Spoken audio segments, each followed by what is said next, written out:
Namaskar and welcome to Learning and in this lecture we are going to see the summary of the first chapter physical world, and also we'll have some questions, and basically this is the first chapter where we are going to start the foundation of physics for class 11. So we'll basically how to solve the physics problems later in this lecture session. So first come back to the chapter summary. So in the first chapter we have seen that what is physics. So we have seen that what is physics, where we have learned that about science. What is science? Science is a systematic attempt to understand the physical phenomena in a much greater and deeper details, and also use this knowledge understanding these phenomena to use it to predict, modify, or to control such future upcoming phenomena. Also we have seen that we just explore the rules which nature follows. It's not like that we make rules which nature would follow. It is always like we try to find the rule which is the nature is following. And we have also seen that how physics is the foundation of all engineering and technology, where the applicability have brought lots of changes in the society and also around the world. The main objective of physics, as we have said again and again, that we have also seen that physics can be divided broadly into two categories: microscopic domain and macroscopic domain. If it is a microscopic domain, then it belongs under classical physics, and if it is a microscopic domain, then that is dealt under quantum physics. And of course they have their own many sub branches, and depending upon the conditions and then region of applicability, the different subjects have their own limits and governing physics conditions. We have also seen that how physics is and even science is a multicultural and international nature, where the whole international community as a whole contributing to it, and each and every human being on this earth is getting benefited from all these developments happening around the world. Also we have seen that different kind of forces we see in nature, they are basically the extension form, or that can all be zeroed down to or explained by the four fundamental forces, which is gravitational, electromagnetic, strong nuclear and weak nuclear forces. These are the fundamental forces which can explain all type of forces seen in nature. And we have also seen that how the conservation quantities are central to the physics, and especially the energy conservation of energy is very much central to the physics, and they are very helpful in finding, though they are hypotheses, but they have built up the whole lots of theories and physics based on assuming those hypotheses. For example, conservation of energy. There are many other conserved quantities and their scope and validity. We will study in the coming lectures different chapters depending upon the usage and other factors into picture. Now moving further, when we talk about physics, then it is ultimately the aim is to solve the problems, the physical problems. And in physics also, in your subjects when you study, you will solve many physics problems. So let's see that how to solve these problems. So I see how to solve this problem. So okay, so IC is not like IC, it is like that key which we are going to use solving the problem, which you always should remember. I'll come back to that in a moment, but before that, you see that in physics, if you are understanding the concept or the principle, you can or you should be able to apply these to a variety of practical problems and solving many other complicated problems. So let's see now that what I mean by IC. IC is the short acronym for identify, set up, execute and evaluate.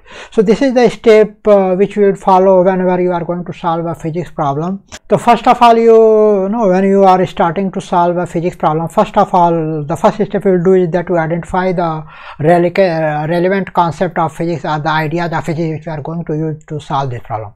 Although at this step there will not very much calculation will be, but this is a very important step where we are going to make decision to which idea, which theory, which principle you are going to use to solve the problems. If you make a choice wrong here, you will never solve the problem and you will end up spending your time and energy into it, but result would be nothing.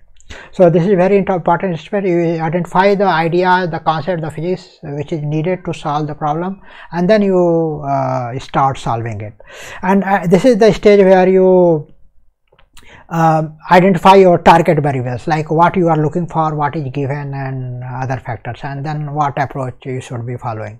The next stage is that setup. Now since you have identified the physics problems, that what idea you are going to use, now you have to look for that which equation would be useful to solve this problem. Which equation will, you may have hundreds of equations in a given idea and concept, but you have to choose the right one, and there we are going to set up that which equation which will fit in solving this problem.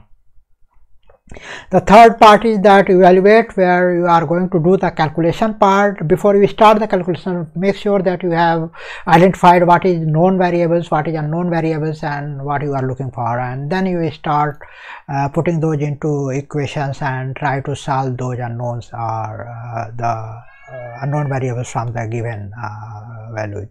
And the very important aspect here that as a physicist you should understand what is correct, what is not correct. For example, you evaluate, you at the end of that your problem solving, you get an answer, a number, but whether that number makes a sense. So as a physicist you should have a clear understanding of it, whether it is making sense or not. So let me explain this one very simple example, though in future once we are solving many other problems we will discuss more into it, each problem, how to identify, set up, execute and evaluate, and then we will have a much more clarity on solving the physics problems in a correct way, where you do physics, you do solve problems, and then where you do actually you solve more problems, you understand the physics much better than reading theory is just there, because practically solving problems, physics problems, makes you understand physics much better way, and also clarify your many doubts, and you look for, if you get rise of doubt in your mind, then that way you learn physics in a much better way. So let me give you an example, a very simple example. For example, if I write 1 minute, okay, so now you have seen that 1 minute and 60 seconds are the same thing, but you know the same thing because you know the physics, that the unit, concept of unit, you know. So you identified when I write 1 minute is equal to 60 seconds, what it means. I am talking about that this is something related to unit conversion, right? And if you don't know, then if let's say if I divide 1 minute by 60 seconds, then this will result 1, or you just divide 60 seconds by 1 minute, the result will be 1, and the result is 1. But if you ask a normal guy who don't understand the meaning of units, right, and then you divide 1 by 60 and 60 by 1, he should be giving you a different number. But here now, as a physicist, you identified the problem that this is related to unit conversion, and where it is representing 1 minute is equal to 60 seconds. So there you identify, and now you set up and you made that okay, answer will be 1. Okay, and then also then you evaluated, okay, this is really making sense. Of course, if you divide 1 by 60, it will never make sense. But when I talk about that, it is the unit conversion of time, like 1 minute is equal to 60 seconds, then now it is making second. The ratio will be 1. It will be either 1 minute by 60 seconds you write, or 60 seconds by 1 minute. Now, for example, let me give you another example on this. For example, let's say I am trying to convert 3 minutes into 3 minutes is equal to how many seconds, right? So what I will do is that, okay, I will write 3 minutes is equal to I have to convert into seconds. So what I will do, I will write 3 minutes and then multiply by 1. So as you see, multiply by 1. So here if I talk about minute, both is possible. 1 minute by 60 seconds you can write, or 160 by 1 minute. So let's say if I write 60 seconds by 1 minute, then you can cancel minute by minute, then you have 180 seconds. So you can see that you converted rightly 3 minutes into 180 seconds. and then and it makes also sense. Then you evaluated, you executed the problem, you identified the problem. This is the problem of unit conversion. Then you set up the equation, you executed, you considered that multiplied by 1, and that one should be 60 seconds by 1 minute. If you should have selected, so instead of this you should have taken let's say 1 minute by 60 seconds into 3 minutes. So now you see, in this approach the problem is that you cannot, if you have not converted it correctly, then you cannot approach that. You will get something like 3 minutes squared by 60 seconds, or something like 1 by 20 minutes in square by second, right? So if you don't choose properly, don't execute the variable, don't understand the don't understand the physics, you cannot evaluate whether it is correct or not, because both are correct, right? If I write 3 minutes is equal to 3 minutes into 1 is equal to 3 minutes into 60 seconds divided by 1 minute, because both are resulting 1, you can see here, or you write 3 minutes into 1 minute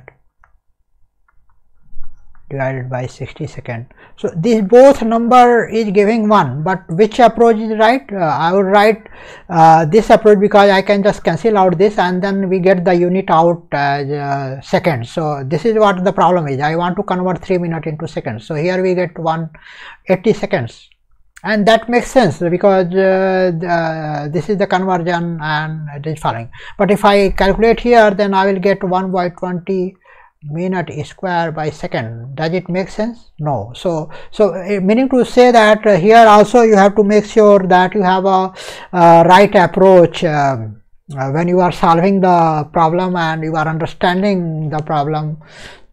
You have set up your equations or solving strategy correctly, and also you evaluated your answer correctly. When I say 60 seconds, 3 minutes is equal to 180 seconds, it makes sense, and you know that this is the unit conversion. But if I say 1 by 20 minutes square per second, I don't understand. If you don't convert it into properly into when solving the problem into right units, you will not end up with the very good correct result. So this is a very simple example. Let's see many other examples coming, but you can see that how important a simple problem solving, if you don't have an understanding of the physics and unit conversion and their interrelation, you will end up not solving a very simple problem like this. So this is a very common example. I hope I could have explained what I mean to say here, and how you can utilize IC formula, where it means identify, set up, execute and evaluate. So with this we'll see you in the next session, next chapter where we'll be beginning, and that chapter name would be units and measurements. So with this, thank you, thanks a lot, namaskar.